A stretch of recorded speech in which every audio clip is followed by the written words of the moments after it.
Assalomu alaykum kelajak mediklari. Ushbu darsimizda ikkinchi sof modda va aralashmalar mavzusiga doir savollar tahlilini ko'rib o'tamiz. Demak, dastavval sof modda va aralashmalar farqiga doir savollardan boshlaymiz. Birinchi savol. Aniq va doimiy tarkibli, o'ziga xos kimyoviy xossaga ega bo'lgan modda namunasi nima deb ataladi? Aralashma emas, chunki aralashma aniq va doimiy tarkibli bo'lmaydi. Atom ham emas. Bu sof moddaga berilgan ta'rif hisoblanadi tabiiyki. Demak, to'g'ri javob C. Chunki modda namunasi deyapti-da. To'g'ri javob C. Alikvot qism deyapti. Bu nima desangiz, alikvot qism analiz uchun olingan, misol katta aytaylik sizga namuna bu, analiz uchun kichkina miqdorda alikvot qism olinadi. Bu alikvot qism bo'lishi mumkin, sof modda bo'lishi mumkin, demak aralashma bo'lishi mumkin. Shu uchun alikvot qism emas. To'g'ri javob C.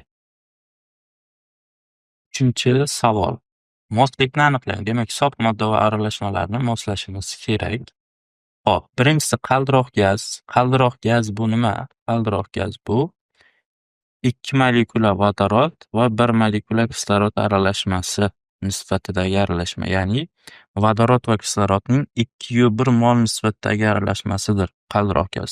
Shu sof moddami yo'q, bu aralashma. Demak, buni mana bunaqa qaldiroq gazni aralashmaga etamiz. Is gazi bu nima? CO. Biroq bu murakkab aralashma. Yozib o'tiraman, murakkab aralashma. Uni tarkibi juda boy. Bu demak aralashma.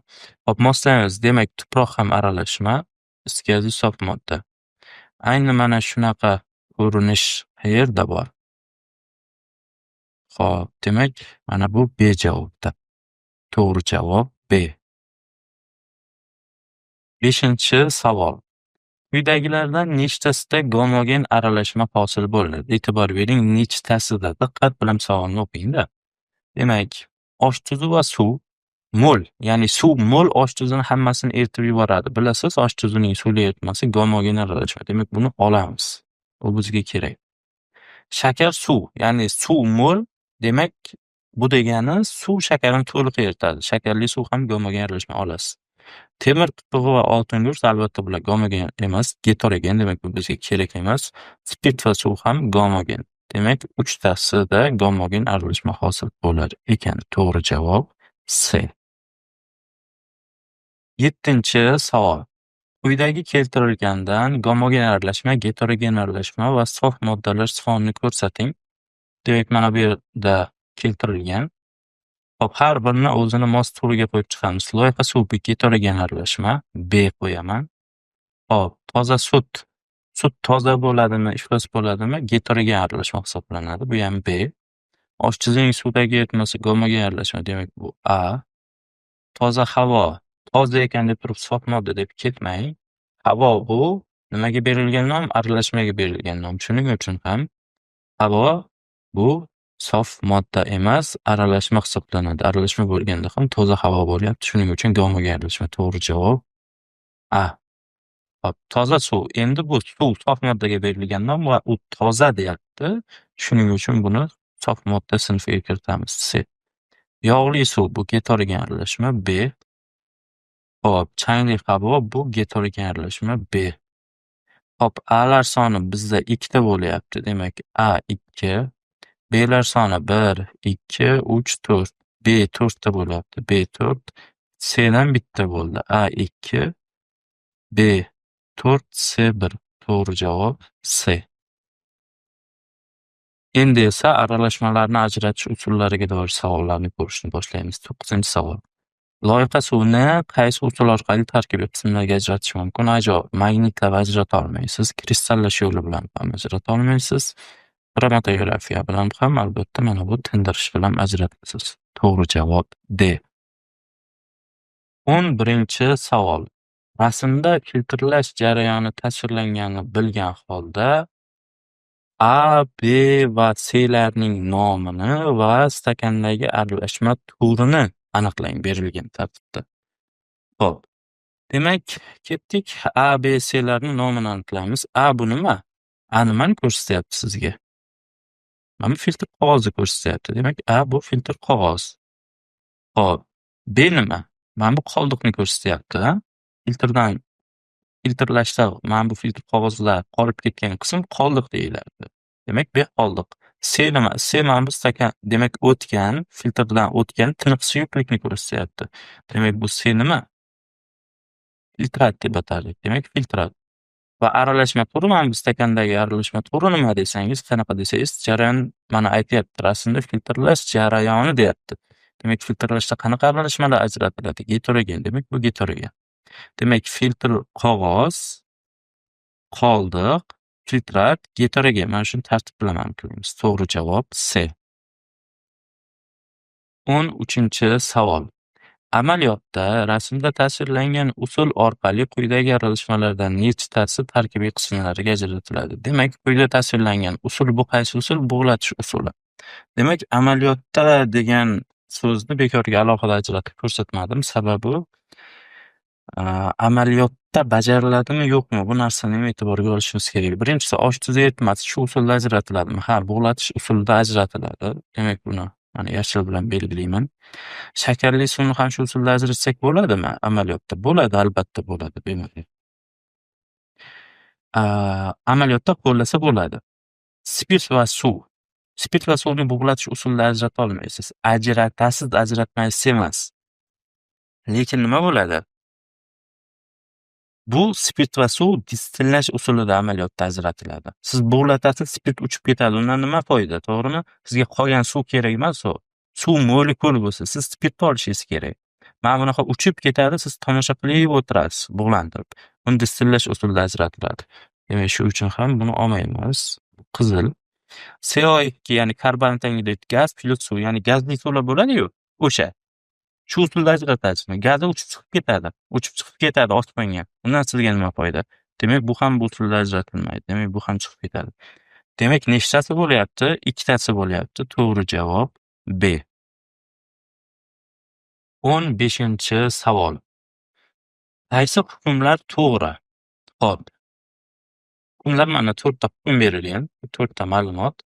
Bu 4ta ma'lumotni mana bu jadvaldagi ma'lumotlar asosida tekshirishimiz kerak, to'g'ri yoki noto'g'riligini. Demak, moddalar berilgan X, Y, Z. Bularning, ya'ni ushbu X, Y, Z'larning suv bilan hosil qilgan aralashmasi tarkibini ajratish usuli berilgan. Demak, X ni suv bilan aralashmasi distillash usulida, Y'niki bug'latish, Z'niki ajratish vorankasi yordamida ajratiladi. Xo'p, ana shularni bilgan holda tahlil qilamiz. Birinchisi, X ning suv bilan hosil qilgan aralashmasi gomogen aralashmadir. Hop, X distillash usulida ajratilyapti. Biling, distillash usulida gomogen aralashmalar ajratilar edi. Gomogen suyuqliklar aralashmasi ajratilar edi. Qaynash farqiga asosan. Demak, bu fikri to'g'rimi? To'g'ri bo'lganda aniq, to'ppa-to'g'ri. Xo'p, keyingisi. Y'ning suv bilan hosil qilgan aralashmasi geterogen aralashmadir. Hop, Y o'zi kim? Bug'latish usuli. Bug'latish usulida gomogen aralashmalar ajratiladi. Bug'latish usulida. Bu gapi nima bo'lyapti? Bu gapi xato bo'lyapti. Afsuslar bo'lsin. Buni xato qilamiz. Xo'p.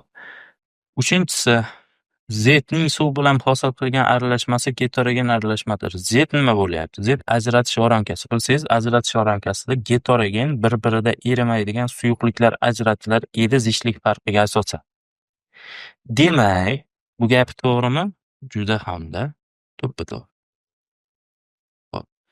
Navbatdagisi, 4-inchisi, X suv bilan aralashmasini ajratish moddalarining zichligidagi farqga asoslanadi. Distillash zichligidagi farqqa asoslanadimi? Yo'q, albatta. Nimaga edi? Qaynash temperaturasiga. Demak, buni ham xatoligini bildik. Bizga to'g'rilari kerak edi. 1 hamda 3 bo'lyapti. To'g'ri javob C. 17-savol. Magnitni normal sharoitda qattiq bo'lgan X, Y va Z moddalar aralashmasiga yaqinlashtirishda X to'liq ajraldi. Demak, X magnitga tortiladigan metal. Qolgan aralashma suvda eritildi va avval Y filtrlash, keyin Z bug'latish yo'li bilan hosil bo'lgan yangi aralashmadan ajratildi. Diqqat qiling. X, Y va Z to'g'ri bo'lgan holatlarni aniqlang. Demak, bir chekkasidan ketamiz, qarang. Yozib olsak menimcha qulayroq bo'ladi. Demak, bizda X plus Y plus Z bor. Moddalar aralashmasiga biz magnitni yaqinlashtirdik. Magnitni. Endi qaysi biri ajraldi deyapti? X to'liq ajraldi. X ketdi bu yerga. Demak, X nima bu? Metal. Qanaqadir temir misol uchun. Endi hamma metal ham magnitga tortilmaydi, lekin temir tortiladi. Demak, temir kukuni oltinga tortilmaydi, metal emaslar tortilmaydi. Demak, mana bu ikki o'z-o'zidan nima qiladi? Ikki chiqib ketadi. Chunki x oltinga bitta bo'ldi, bu yoqni tekshirib o'tirish shart emas. Xo'p. 1 va 3 da x temir kukuni yaxshi. Davom etamiz. Olgan aralashma suvda eritildi. Demak, hozir nima bo'lyapti? Qolgan aralashma Y plus Z bularni suvda eritdik. Mana shu aralashma suvda eritildi. Avval Y filtrlash.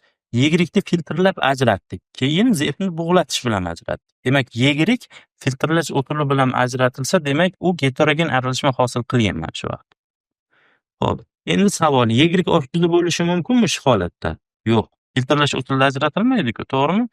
Demak, bu chiqib ketadi o'z-o'zidan. Ya'ni mana bu bir ham chiqib ketadi. Uch holda faqat mana Y qum haqiqatan uni filtrlash usulida ajratasiz, chunki suv bilan to'liq gomogen aralashma hosil qilmaydi. Azotni bug'latish usuli bilan bug'latish gomogenni ajratadi, to'g'rimi? Demak, u osh tuzi mana haqiqatan bu ham mos. Demak, 3 bo'lar ekan. Normal sharoitda bizga aytyapti, to'g'ri bo'lgan holatlarni aniqlang. Demak, 3 faqat to'g'ri ekan. To'g'ri javob C. 19-savol. Agar zishlik x niki kichik zishlik y nikidan kichik, bularni ikkalasini zishligi demak zishlik suvdan bo'lsa, x, y va suv hosil qilgan aralashmani aniqlang. Xo'p, demak, diqqat qilib turing. X ning zishligi eng past, y niki undan kattaroq. Suvniki ikkalasidan ham katta. Tushunarli? Misol, agar chalg'iydigan bo'lsangiz, o'zingizdan son qo'yib oling. Suvniki 1 bo'lsa, Y-niki bundan kichikroq, misol uchun 0.9. X niki bundan ham kichikroq, 0.8. Bu X, bu Y, mana bu suv. Xo'p. Endi biz bundan qanday aniqlaymiz? Mana bu yerga ham diqqat qiling, mana bu jadvalga. Suyuqliklar, demak X va Y suyuqlik. Suvda erish qobiliyati X erimaydi, Y esa eriydi. Demak, biz X va Y ni suv bilan hosil qilgan aralashmasini, ya'ni bu uchalasini agar biz aralashtiradigan bo'lsak, Y va suv bir qavatni hosil qiladi, chunki bular eriydi-da, endi bitta qatlam hosil bo'ladi erigandan keyin va X yana bitta qatlam hosil qiladi, chunki bular erimaydi suvda. Endi qarang.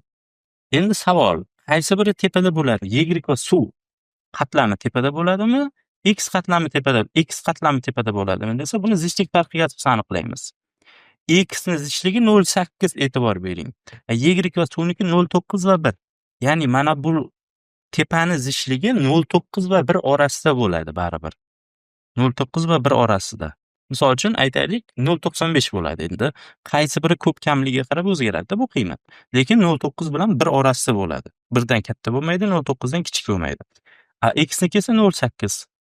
Qaysi birini zishligi katta? Y va suv aralashmasini. Demak, pastki qavatda Y va suv hosil bo'ladi. Tepada X bo'ladi. Ayni o'sha holat mana bu C javob. Tasvirlang, e'tibor bering, X tepada, zishligi past bo'lgani uchun tepaga chiqib qolgan, suv va Y pastda. Demak, to'g'ri javob C. 21-savol. Qaysi hukmlar to'g'ri? Demak, moddalar berilgan X, Y, Z suvda erish qobiliyati berilgan ularni. Demak, X suvda eriydi, Y ham eriydi, Z erimaydi. Plus bo'lsa eriydi, minus bo'lsa erimaydi. Agregat holati berilgan X qattiq, Y suyuq va Z ham suyuq ekan. Xo'p, endi mana shu jadvaldagi ma'lumotlar asosida 1, 2, 3 hukmlarni to'g'ri, noto'g'riligini aniqlab chiqamiz. Keling, boshlaymiz. X va suv aralashmasi filtrlash usuli orqali ajratish mumkin aralashmasini. X kim edi? X qattiq modda suvda eriydi. Qattiq modda suvda agar erisa, uni filtrlab ajrata olmaysiz. Gomogen aralashma hosil bo'ladi. Demak, bu fikr noto'g'ri. Ikkinchisi, Yeglik va suv aralashmasini distillash usuli orqali ajratish mumkin. Yeglik kim? Suyuq modda suvda eriydi. Suyuq va suvda erisa, uni distillash usulida ajratsa bo'ladi. Misol uchun spirt va suv. Demak, bu fikri to'ppa-to'g'ri. Hop, keyingisi.